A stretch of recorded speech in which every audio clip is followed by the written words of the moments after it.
Welcome back to another Perils in Paradise card review. Today we have the full Mage set. All the Mage cards have now been revealed, including this shiny new legendary, Rayla Sand Sculptor. She's a 4-mana 2/5, and she is the Paladin Tourist, which, as a reminder, means when you put this in your Mage deck, you will be able to run Paladin cards from the Perils in Paradise expansion only. We haven't seen a lot of Paladin cards revealed yet, just these two. Keep in mind, you can't run Sunsap or Lanessa. You can't run the tourist cards. They are excluded. Otherwise, you could, of course, chain your way into every single class. But you can run the Volley Maul, for instance, which has been revealed. And this does have that Sunscreen card, which is a 1-cost spell token. I wonder if that's something that's going to be repeated across multiple cards in Paladin. It kind of seems like that's the case. Like, what does a Volley Maul really have to do with Sunscreen? I could see this being something we see, I don't know, a couple more cards of or something, in which case that would really support Rayla, because those are cheap 1-cost spells, and her effect reads, after you cast a spell, summon a random 2-cost minion and give it Divine Shield. So basically you can build yourself a fancy little board there, buff your Rayla, get her sturdied up via a Sunscreen, and then, you know, try to develop a nice little sticky board of 2-drops. And, you know, I think a board of 2-drops with Divine Shields in particular is kind of spicy. And then if you've got like more Sunscreen cards or more buffs or whatever from Paladin, we again don't know what the Paradise cards are going to look like, but you have to assume some of them will be synergistic. You can start building on that board with additional buffs and stats. Mage doesn't have a lot of great ways to follow up wide minion-based boards. You know, that's not typically their strong suit, but this card is kind of independently good. Even if you're playing just other cheap spells, this still lets you build that board, build some tempo while still doing normal Mage spell things. We're going to see spells like this, for instance, the Sea Breeze Chalice, another cheap spell that's a drink, and that means you get 3 activations of it, right? So with this in particular, you know, here's 3 ways to bump up your Rayla and, you know, develop a board and still react to your opponent's stuff as well with these like bad arcane missiles of sorts. So that's intriguing, right? I will say 2 things about tourist cards. I think there's a really high likelihood that tourist cards get played just in general, because having access to 9 additional cards is a really nice advantage for decks and classes to have. So I think that's always kind of a +1 in favor of every single tourist card. Like, I don't know if these can go below 3 stars, for instance, just because of that. Now the question is then, you know, how good is this effect? It's like, okay, tourists are pretty good on average, we think. Is this effect worth it? I'm a little bit less convinced on this effect. I will say, like, if you plop this down on 8 and you play a handful of spells, you're going to have a pretty good turn out of that, because the board's going to be sticky and annoying. The 2-drops probably won't on average have huge stats or nice upsides, but it's just like a lot of stuff to deal with, and the Divine Shields make it particularly frustrating. I mentioned turn 8 specifically because it takes a while to get enough mana, perhaps, to really make this feel rewarding. Or you have to rely on 0-mana spells and spell discounts, and shenanigans is a different way, perhaps, to get this going faster, because you're just paying this 4 mana up front, and you're probably going to have to do this, in most cases, on the same turn. I think this one's going to be a little bit harder to get up to steam. Like, yeah, if you could play this on 4 and you knew it was going to survive, and then you go into turn 5 with like a full turn of mana, that's going to feel pretty amazing. But I think this dies on turn 4 just far too often. It's going to be really hard to play this out naked and hope that it lives. There's just too much efficient removal, too much rush. And this is probably a 1-turn play, which doesn't, to me, look very exciting until perhaps, you know, turn 7, 6 maybe.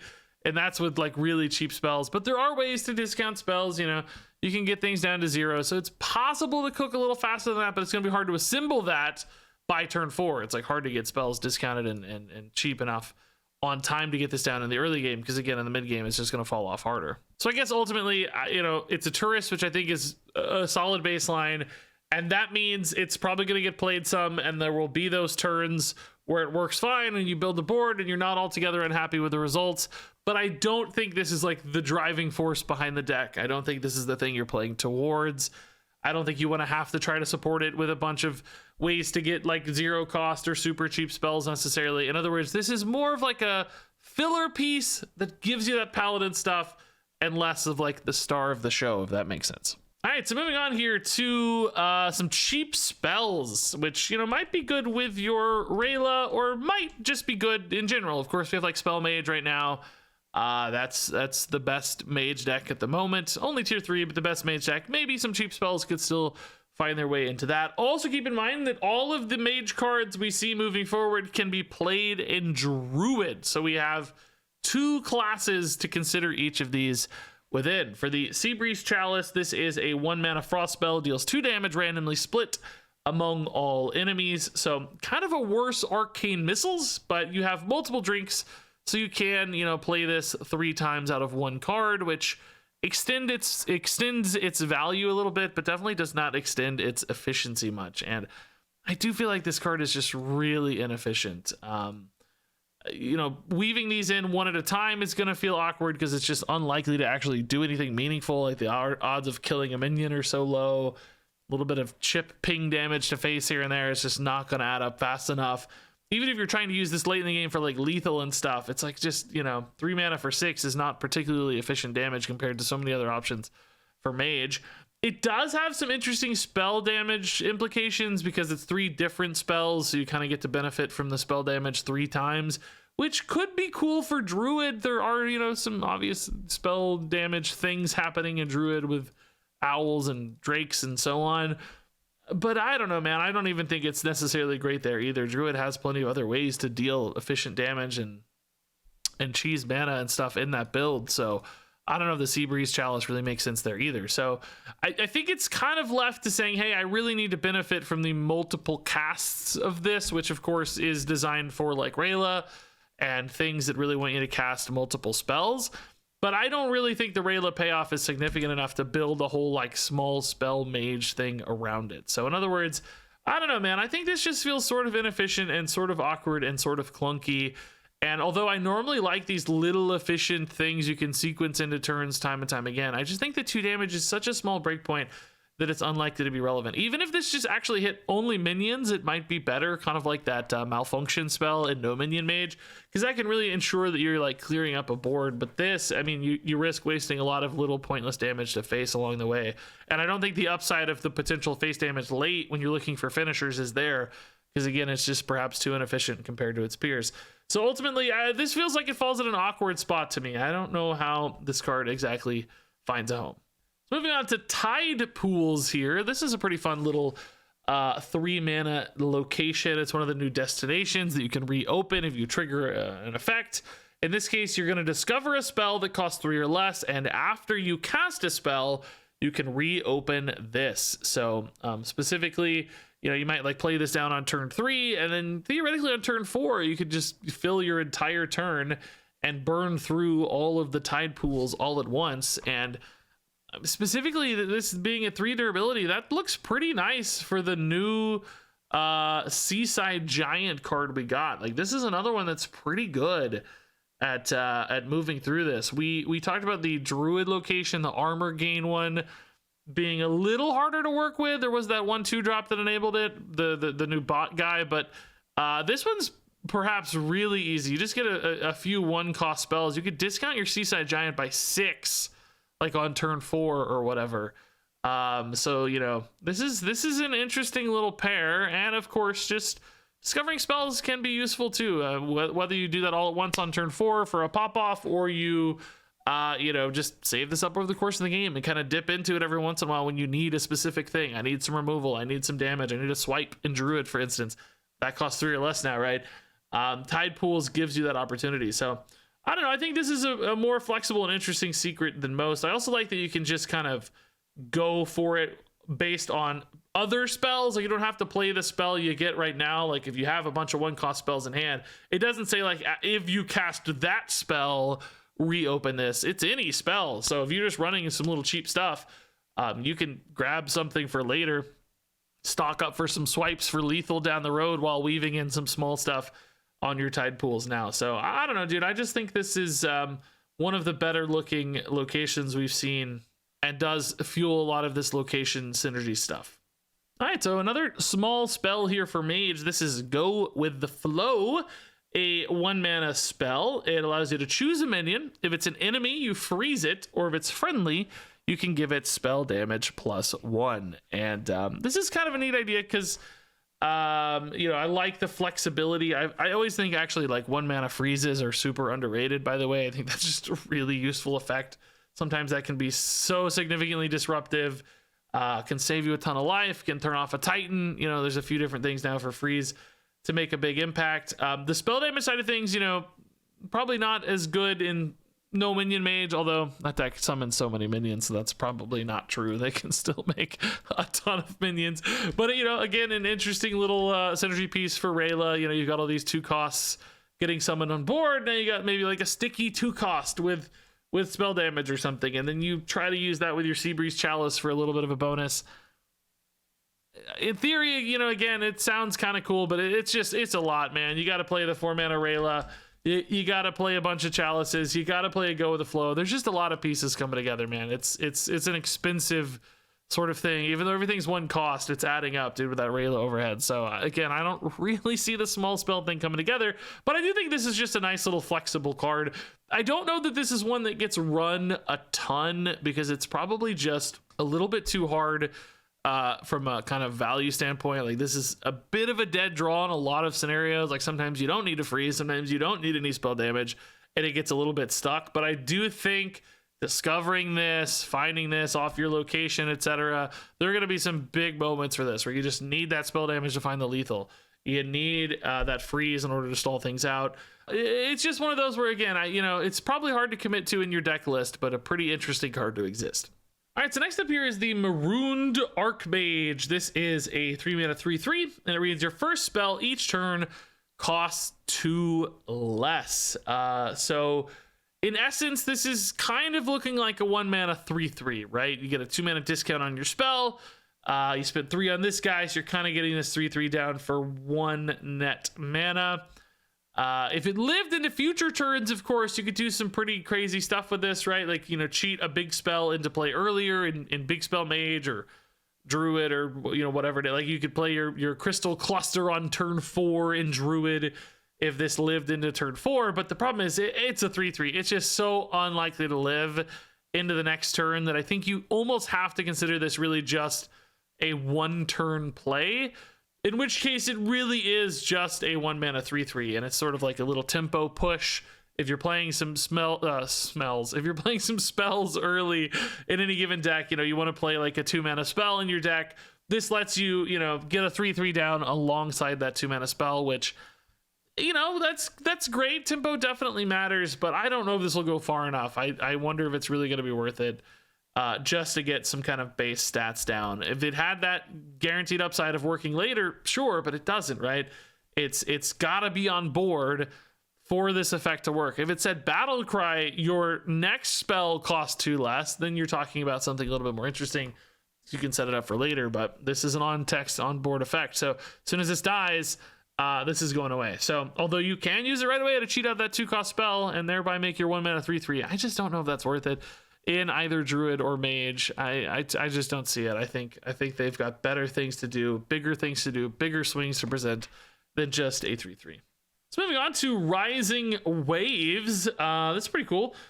Deal 2 damage to all minions. If none die, deal 2 more. So nice little board clear here. For Mage in a pinch. Mage often has some good board clears, but this is a cool little efficient one that does something different. And then Druid getting access to a nice board clear. That's a little more rare for Druid. They're not great with AoE effects like this. It's kind of like spell damage swipes these days, but this gives them another option if they're looking to run some early removal. Now, interestingly, this 2 damage breakpoint is kind of cool because normally I'd say like, oh man, everything's 3/3s these days. This card sucks against 3/3s. But if it's all 3/3s, it actually doesn't suck, right? It can deal with 3/3s and 4/4s pretty easily because, you get that 2 extra damage. It's really just going to be those staggered boards where this feels bad, where the opponent has, a 1/1 and like 3 3/3s, then you're in trouble. It's like, man. I'm trying in my brain to concoct like how often that happens, how often boards are a little bit more staggered or a little bit more symmetrical. I think a lot of boards are like more matched up these days. Like, Warlock is summoning a bunch of 3/3 imps, right? And it's like, oh, okay, everything's 3 or 4. Or it's like all tokens, you know, okay, the hunter summoned a bunch of hounds and they're all 1/1s, or they all got buffed into 3/3s or whatever. So I don't know. I think more often than not, or maybe that's not the right way to phrase it, an acceptable amount of time, this will go off twice and you'll feel okay about it. And, you know, there will definitely be moments where this doesn't line up perfectly, but maybe you just find something else to do and you're still happy to have a fairly efficient removal card otherwise. I don't know that Mage needs this. This might be more of a discover card for Mage where you're just happy to find it, but Druid might have to run this sometimes. I could see some Druid decks squeezing this in, particularly, you know, with spell damage. If you've got a bunch of spell damage, this can be a pretty efficient board clear for only 3 mana. So I think Rising Waves has a chance. So next up, we've already seen King Tide yesterday, of course, but I just wanted to give you a reminder of this one for the context on the rest of these cards, because we're getting a nice big spell Mage package that I think looks really good. And King Tide looks like a great enabler, as we talked about yesterday. Cheating big spells into play on turn 5 is a perfect curve follow-up to this on turn 4. This is also disruptive. So we gave this 5 stars yesterday, and now let's talk about some of the big spells, which we already had some we loved. You know, like I thought Sunset Volley looked amazing. Tsunami looks amazing. Maybe better than Sunset Volley even, honestly. It's really good. This summons 3/6 water elementals that freeze, and they attack random enemies. So this has the potential to hit face, number 1. On an empty board, this is just 9 damage. This summons you a monster board sometimes. And this has utility, because the freeze can be really nice to like lock out a board or opponent's face. You know, getting a freeze on a weapon or something is really cool. And you can play this for 5 mana with King Tide, which this is going to be so swingy on turn 5, man. That is just an enormous turn with reactivity, utility, threat, all of that. And I think on 8, it's going to feel pretty good sometimes too. This reminds me of like Nagrand Slam or Call of the Wild and Hunter. Those cards that just kind of like build big boards and can sort of go face. Druid, of course, I think also kind of looks okay with this. You know, ramp is a thing in Druid. You get to play this a little sooner thanks to your ramp cards. Like, that's awesome. Just cheat a Tsunami down early. That could be very big and swingy. So I don't know, dude. This just looks like the perfect big spell Mage card, and might just be playable at 8 sometimes too in like Reno decks. It looks like it does a lot to me. This looks really strong. And for more support here, we've got Under the Sea, a 6 mana spell. It draws a different spell and summons a random minion of that spell's cost. So of course, if you're just running a bunch of big spells, this is going to help you find those in hand, but also give you potentially a big threat. So you pull your Sunset Volley, you're going to get, you know, a 9-drop to go with it, which is great. And Sunset Volley does cost 9, right? Yeah, they changed it from 10 to 9. So it's like, man, okay. Now this is 6 in itself, so is a random 9-drop worth 6 mana and a card drawn? Sometimes, you know, it depends a little bit on your 9-drop. Obviously, if you get like an Obsidian statue, you're gonna be really happy that you spent 6. You're gonna be like, okay, that was absolutely worth it. You get like a Malagos, yeah, probably not distraught, but it's just a 4/12, right? It's really not that good. It wasn't maybe as big or as impactful as you needed on board for a 6. So it is a little bit hit or miss. It perhaps depends, but I'm going to show you one more card before we talk about that, because this I think is really important. The Surfalipod is a 5 mana 5/6 beast. Battle Cry, the next spell you draw is cast when drawn. So suddenly, if you play this on 5, then you play your Under the Sea on 6, assuming you didn't top deck a spell, which should be rather unlikely. You would have a smaller amount of spells in a big spell deck like this. You might have like 6 big spells or something, maybe 8. So, you know, usually you're going to be able to play your Under the Sea. It's going to draw you a spell that will then cast when drawn. So your Sunset Volley might go off. You're going to get a random 9-drop thanks to your Under the Sea.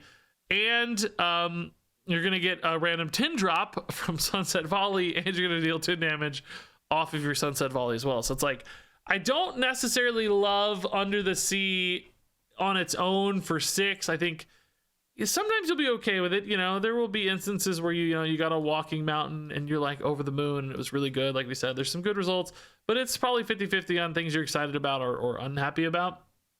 I mean, that's assuming Sunset Volley specifically. Obviously, there's like 8 mana spells too, you know. We just saw the other one. So, you know, if you get an Alakir, you know, maybe you're happy. If you get, you know, a Califero, you're probably not super pumped, you know, for 6 mana here.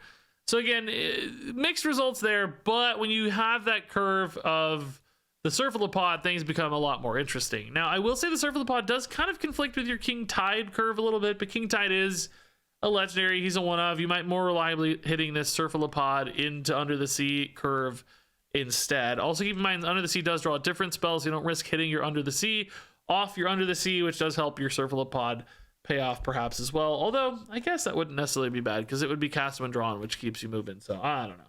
Either way, though, I think this is a pretty cool 1-2 punch. Now, the thing about these is for Druid, I don't know that Druid will be able to build quite as compelling a big spell case. When we looked at the big spells in Druid, they really weren't as good. Of course, we have yet to see the Druid cards in this expansion. They might get some additional big spell support of their own. I don't think the Tsunami is enough to support big spell Druid on its own. So, we might see that Under the Sea and Cephalopod are more restricted to big spell Mage specifically. I do think Tsunami itself, though, has a chance to make the cut in Druid just generally. Like a Ramp Druid might just care enough about this. So these are really interesting pieces in big spell Mage, but maybe not as good in Druid. That said, I do think this big spell Mage package makes a lot of sense. I actually think this could be quite good. The payoffs here are pretty big, and we have enough of a mid-rangey meta that I think this can start coming down just in time to make some really big plays, because all of the big spells do have that board response baked in. Like Sunset Volley clears a board sometimes. Tsunami reacts to the opponent's board sometimes. So those are the sort of things you're looking for to make sure you can kind of stabilize and recover in a big spell deck. And I think that makes this a pretty cool set. I think it's gonna be good. So all that said, let's do some star ratings. Rayla Sand Sculptor is a 3-star card. Seabreeze Chalice is a 2-star card. Tide Pools is a 4-star card. Go with the Flow is a 3-star card. Marooned Archmage is a 2-star card. Rising Waves is a 3-star card. Tsunami is a 4-star card. Under the Sea is a 4-star card. Cephalopod is a 4-star card. And there you go. That is the Mage set / Druid set. I do think these look notably better to me in Mage. Of course, we haven't seen Druid cards yet. That could all be shaken up a little bit, but I see more utility in Mage. That said, they'll still get run in Druid, I'm sure, here and there. I don't think a full package might necessarily, but I could see coming together in both. But Big Spell Mage in particular looks really strong, high potential deck to me. I'm excited to play that one. But curious to hear your thoughts on all of these down in the comments below. Thanks so much as always for watching. And until next time, game on.